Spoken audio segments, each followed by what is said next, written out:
because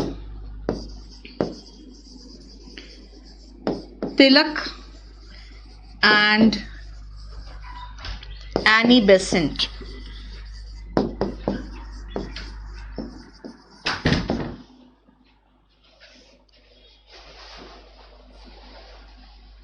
prepared the ground of mass mobilization.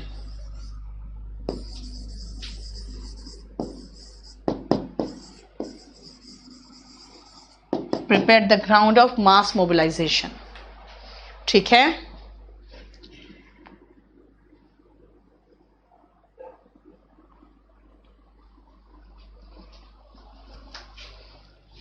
क्योंकि इसीलिए ये जो मास मोबिलाइज करके पहले से रखे हुए थे ना, गांधी जी आए, सत्याग्रह उनका फट से सक्सेसफुल हो गया। ठीक है, क्योंकि लोग इतने जागरूक हो चुके थे।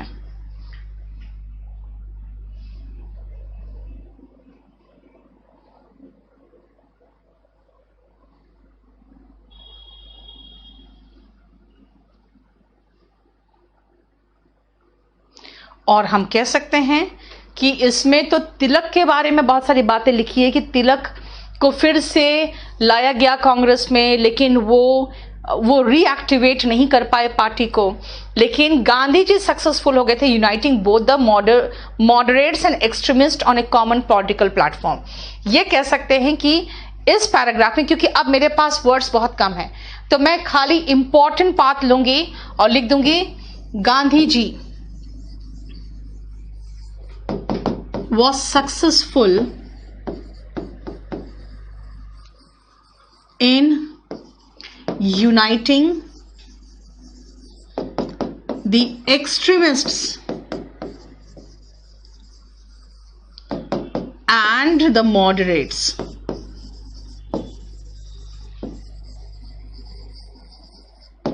and bringing them एक जगह पे लाना टुगेदर। और एक ही तो कॉमन उनका मकसद था, फॉर अ कॉमन कॉज। और कॉमन कॉज क्या था उनका कॉमन कॉज था इंडिपेंडेंस। उनका एक कॉमन मकसद था इंडिपेंडेंस।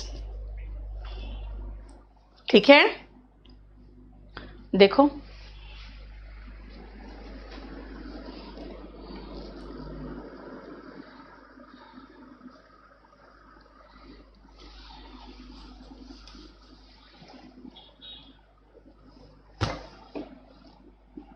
हो गया, कितना बाकी अभी? अच्छा, एक तो पेज।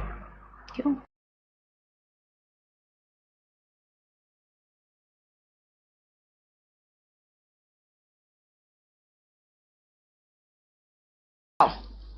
गांधी जी, इसमें क्या बोला मैंने? गांधी जी सक्सेसफुल थे किस चीज में? नहीं Virendra, you cannot use your knowledge of history to write the précis. You cannot use any of your information. I told you that day only that précis means whatever has been given to you, you have to put that in fewer words and present that to your junior or the senior. You cannot use your own ideas. ठीक है? And remember, this came from Gandhi ji. Some other précis may come from some other part of geography or economics or anything. So it is not that you need to know history to write a précis. ठीक है, इस page पे मुझे ज्यादा कुछ और नहीं चाहिए। नेक्स्ट,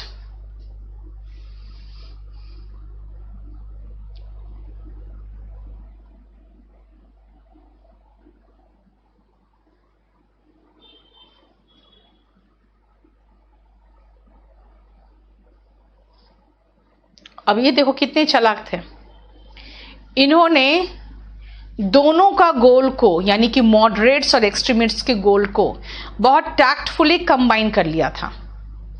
उन्होंने मॉडरेट्स का जो गोल था स्वराज, वो ले लिया, लेकिन इसके मामले में जो डेफिनेशन था कि स्वराज का डेफिनेशन क्या है, बहुत अच्छे से उन्होंने उसको बिल्कुल वेग रखा, यानी वेग मतलब अनक्लियर रखा, है ना।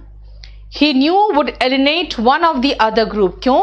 क्योंकि उनको पता था कि अगर हम इन मामले में, स्वराज क्या है इस मामले में अगर हम बहुत क्लियर रहेंगे तो हम एक ना एक ग्रुप को खो बैठेंगे, है ना, ठीक है। इसलिए तो भगत सिंह ने क्या कहा था, भाई स्वराज का मतलब क्या, लॉन्ग लिव द क्वीन, हम थोड़ी खड़ा होकर अपने पार्लियामेंट में बोलेंगे। स्वराज का मतलब है संपूर्ण स्वराज। उसके बाद तुरंत ही उसके बाद गांधी जी कहने लगे हाँ हाँ उसका मतलब संपूर्ण स्वराज। तो बात क्या है ना कि गांधी जी भी बहुत अच्छे पॉलिटिशियन थे, उन्होंने बहुत अच्छे टैक्टफुल तरीके से सबको बांध के रखा और सबको एक तरह से ऐसे लगा रखा कि कुछ भी क्लियर नहीं किया, सब अपने अपने हिसाब से सोचते रहे, ठीक है, और इसलिए सब जुड़े रहे। दैट मीन्स यू कैन से गांधी जी वॉज, वेग मतलब होता है unclear, in his definition of Swaraj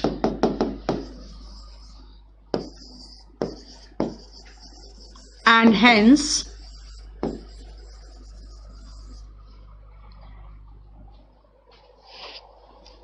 tactically combined the goal of both extremists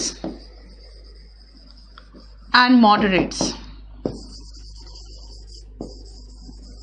moderates थोड़े से कहते थे यार इतना ज्यादा एक्सट्रीम मत जाओ, धीरे धीरे करते हैं, और एक्सट्रीमिस्ट कहते थे कि नहीं हमें चाहिए स्वराज और संपूर्ण स्वराज, ये नौटंकी नहीं चलेगा, ठीक है, कि लॉन्ग लिव द क्वीन हम गाना गाए अपने पार्लियामेंट में खड़े होके। इसीलिए Gandhi ji was tactfully you can say unclear in his definition of Swaraj, और इसलिए टैक्टिकली ये कंबाइन कर लिए थे goals of both extremists and moderates. अब आओ लास्ट पेज में,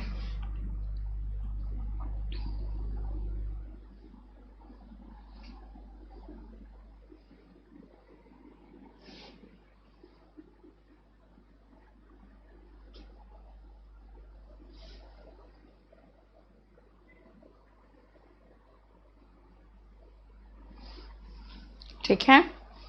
अब मेरे पास ज्यादा वर्ड नहीं है तो इसलिए मैं कहूंगी कि ही tactfully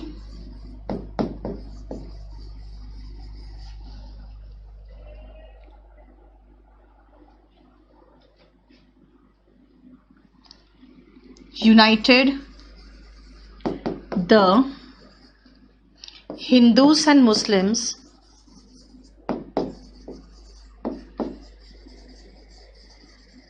by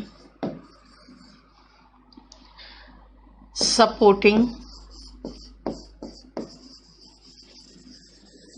the Khilafat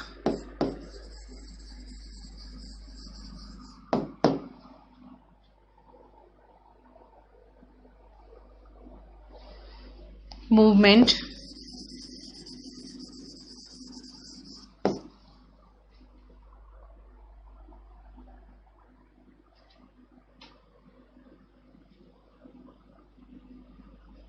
but hiding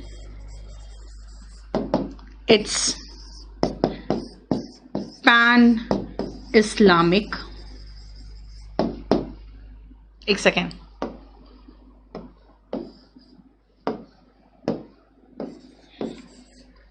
Islamic tendencies and supporting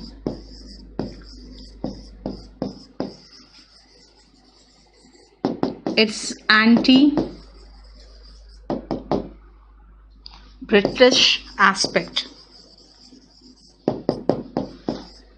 अब ये सब देखने के बाद मन कर रहा है लिखने का कि Gandhi ji was a real politician, है ना, he was a real politician, लेकिन मैं कुछ नहीं लिख पा रही। क्यों क्यों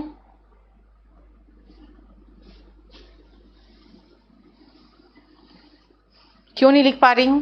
क्योंकि मैं अपना व्यू नहीं दे सकती, मैं अपना निष्कर्ष निकाल के नहीं रख सकती हूं। देखो ये कितने चालाक थे, इन्होंने क्या किया, इन्होंने खिलाफत मूवमेंट का साथ दिया और उन्होंने कहा हिंदुओं को कि देखो इनका जो खिलाफत मूवमेंट है ना वो ब्रिटिश सरकार के खिलाफ है ना। क्या क्या हुआ, क्या हुआ?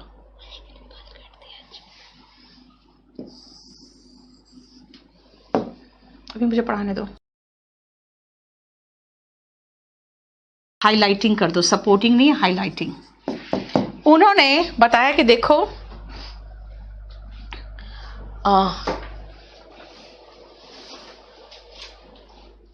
Highlighting it's anti British aspect, जो एंटी ब्रिटिश एस्पेक्ट था उसको हाईलाइट किया।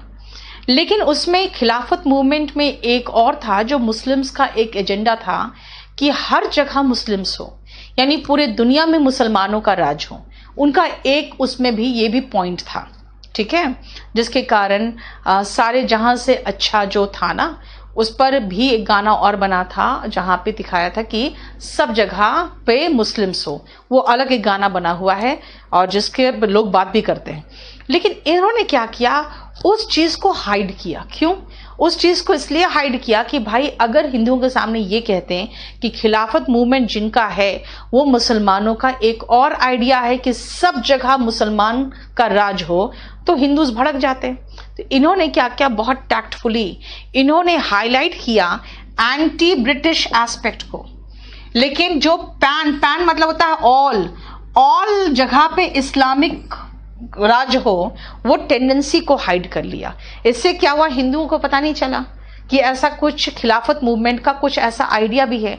इससे क्या हुआ कि ब्रिटिश के खिलाफ इन्होंने हिंदू और मुस्लिम को एक करके खड़ा कर दिया।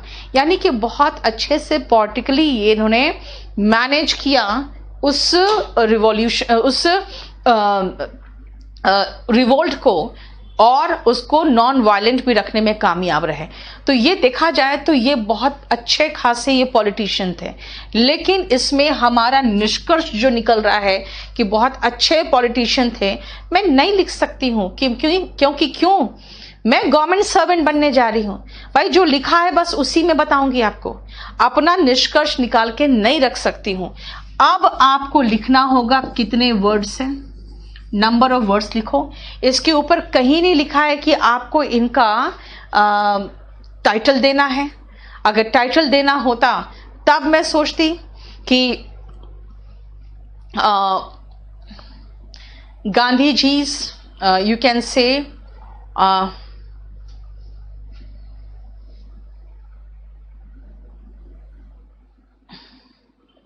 you can mention Gandhi ji a great leader, चाहे Gandhi ji a uniting factor, a uniting factor इसीलिए क्योंकि एक्सट्रीमिस्ट को और मॉडरेट्स को भी यूनाइट किया, हिंदूज एंड मुस्लिम्स को भी यूनाइट किया। यानी कि हम चाहे तो वो लिख सकते थे, लेकिन हम सिर्फ टाइटल में लिख सकते हैं, इसका जो सबसे शुरू में हमें टाइटल देना हो वो। लेकिन प्रॉब्लम क्या है ना कि अगर हम फर्स्ट पैराग्राफ की बात करें तो यहां पर देना था, लेकिन इसका इसी में लिखा था कि you did not give any heading to your precis, इसलिए प्रेसी को हेडिंग नहीं दे पाए। आप ध्यान रखना, आप एक बार पूरा पढ़ना प्रेसी, जितने लाइन समझ में आए हैं बस उसको अंडरलाइन कर दो, जितने वर्ड समझ में नहीं आए छोड़ो, जितने पैराग्राफ समझ में नहीं आए छोड़ो। आप मार्क करोगे जितने लाइंस अंडरलाइन किए हैं ना उसको भी यूज करके अगर बनाओगे तो 1/3 बन जाएगा आराम से। इसीलिए yes, Gandhi ji a great leader, a real leader, a uniting factor, ठीक है ना। तो आप मेंशन कर सकते हो ऐसे, ठीक है। बस इसको इतना ही रहने दो इसको आज। और हम लोग अब नेक्स्ट क्लास में मैं कोशिश यही करूंगी कि मैं लेके आऊं आपके लिए द हिंदू पेपर का। कल तो मैं आगे प्रेपोजिशन फिनिश कराऊंगी, परसों मैं द हिंदू लेके आऊंगी, ठीक है। चलिए, थैंक यू सो मच। नहीं फिजा, ऐसी बात नहीं बेटा, ऐसी बात नहीं है। नेक्स्ट जो मैं आपको दूंगी ना ये पेपर, उसमें आपको बोलूंगी आप अंडरलाइन खुद कर लो कितना समझ में आ रहा है, बस उसी को लिखना, ठीक है। बाकी मैं आपको डिफिकल्ट वर्ड्स का भी लिस्ट दे दूंगी, आपको डिफिकल्ट, आपको मैं एक स्पोकन इंग्लिश का डिक्शनरी भी दूंगी, तो मैं जितना एसएससी वाले को दिया है वर्ड्स ना, वो भी आपको दे दूंगी। लेकिन मुझे नहीं लगता है कि आपको वो सब वर्ड से भी काम आएगा, कोई जरूरत भी नहीं पड़ेगा ज्यादा, क्योंकि स्पोकन में जरूरत नहीं पड़ता बेटा डिफिकल्ट वर्ड्स का, ठीक है। मुन्ना कुमार, स्पोकन में आप लोग का एक शेड्यूलर बन रहा है, एक शेड्यूलर बन रहा है, जिसमें उन्होंने मुझे टाइम दिया है कि 10 अगस्त तक आप फिनिश करिए बैच, और उसके बाद इनका शेड्यूलिंग होगा टीचर्स के साथ, ठीक है। तो वो शेड्यूलिंग मुझे लगता है 10 अगस्त तक आप लोग का शेड्यूलर बन के चला जाएगा, और फिर बच्चे 25-25 बच्चों का आप लोग का टीम बन जाएगा, और उसके बाद या तो टीम्स में या तो जूम में आप लोग का स्पोकन शुरू हो जाएगा, ठीक है। मुझे 10 अगस्त तक टाइम दिया गया है आप लोग को कंप्लीट फिनिश करने का, तो तब तक मैं आप लोगों को डिफरेंट एस्पेक्ट्स बता दूंगी और क्या क्या है। कल आइए, कल मैं प्रपोजिशन फिनिश करूंगी, और कल मैं आप लोगों का डिबेट के लिए वो तैयार कर देंगे। अमित, सोशियोलॉजी के लिए अभी जो बेस्ट टीचर है वो मैं बताती हूँ आपको, दीक्षांत के मालिक है, और उनका नाम है SS पांडे। तो उसके लिए अगर आप चाहिए तो आप बताइएगा मुझे, फिर मैं उनसे बात कर लूंगी। ऐसे आप चाहो तो डायरेक्ट जाके एडमिशन ले सकते हो दीक्षांत में। दीक्षांत का वो YouTube भी है, और उनका आपको पूरा डिटेल मिल जाएगा, आपको वेबसाइट भी मिल जाएगा, ठीक है। चलिए।